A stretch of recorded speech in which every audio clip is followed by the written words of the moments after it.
When I was a kid, man, I was a dreamer, man. I used to imagine myself being this big, strong, swole dude. Used to look up to Barry Sanders, man. So I always like emulated his music. I'm a huge Browns fan, but Barry Sanders, my guy, man. Grew up an athlete, you know. Changed up, got a little ignorant at times, you know what I'm saying. But overall, man, I always was a dreamer. Got into mixed martial arts. For me, man, I thought it was gonna heal that trauma, that aggressiveness, and it didn't. I never mentally got into it. Had a decent run, man. Had some good fights. Won some decent fights. You know what I'm saying? It just didn't do what I thought it would do for me. It actually made that a little bit more easier to be a part of. Is that violence? And Brazilian Jiu-Jitsu, though, that was more of a thinking man sport for me.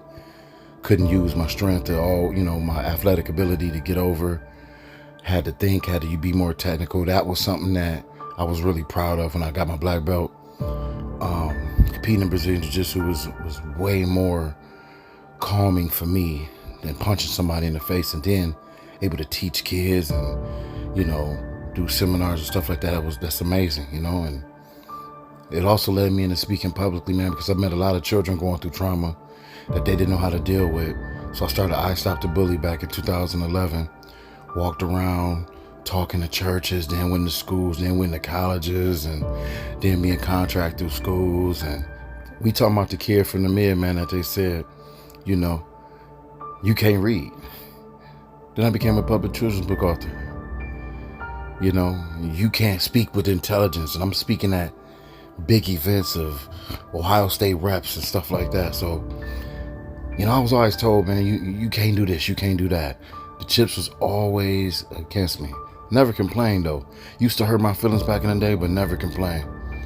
Remember I got introduced to C.T. Fletcher. Used to watch his videos and hear him talking that shit. I'm like, whoa. Like, look at this shit. Like, this shit crazy. And I remember thinking, used to imagine myself being in videos like, man, I'm gonna work out that dude one day. And then I watched the Hawk Smash video, and I'm always honest about that. No matter what me and him going through, that helped me through some stuff in my life at that time. I really appreciated that content because I really, really needed it. It really motivated me to get my shit together. And of course, man, Cali the bro, you know what I'm saying? Watching Cali, man, for years, man. And then he told me, hey, come on, let's get busy. What's up? Introduced me to Big Boy. So I was already seen on these platforms. Like the whole attention thing, it's just funny to me. I was already seen on these platforms because it's not about that. I've always looked for the next challenge. I've always looked for the challenge, the biggest challenge I can possibly get. You know what I'm saying?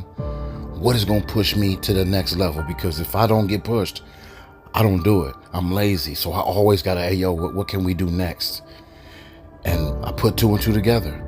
You know what? You love doing the 225. Go to Iron Wars. So I looked at the numbers of Iron Wars. I'm like, damn, man, I'm kind of hitting them on the regular. Who y'all got that's that dude, though? Who do they have that's going to really make me get into my zone?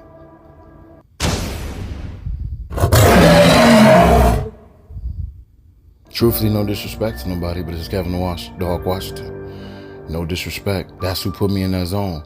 And I know we done traded some pretty interesting words. I know that we really didn't go about it the right way. Well, look, I'm a man, I say I didn't. Because when somebody count me out, I take it very personal. When somebody act like I don't belong, I take it very personal. Because if all of those things were true, I never would be who I am today. I never would have walked out of the hospital in 2004 after being stabbed 9 times. You never would be able to go to Amazon and douchemanagement.com and get my children's book. I never would be here because they already told me that before you was 18, you was either gonna be dead or in jail. I was already counted out, man. So for somebody to look at me like I don't belong, I'm gonna show you. I don't mind being a villain.